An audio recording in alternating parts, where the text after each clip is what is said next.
sa Pugad Baboy, parang silang nag-joke, oh, may bagong overpass na naman. Parang, parating may joke na, di ba may senator character sa Pugad Baboy? Yes, I forgot his name. Si Cabalfin. Si Cabalfin. Tapos may joke, may strip ako naalala na sinabi na, ano bang gusto mo, honey? Ganyan. Sabi ko, gusto niya ng bagong Jaguar. Huwag kang mag-alala, papagawa tayong bagong overpass. Parang yun yung Yeah. joke. Kasi yung joke is, pag gumawa siya ng overpass, kikikbakan niya yung project. Oo. Kunwari, ang project na to is worth 20 million pesos. Kikikbakan niya ng, kukunin niya yung 10 million. Tapos yung 10 million lang yung panggagawa. Yeah. Yung 10 million ibubulsa niya.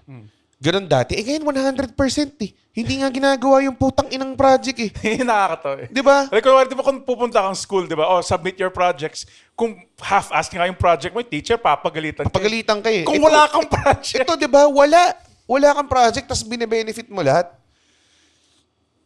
Burat, Andren.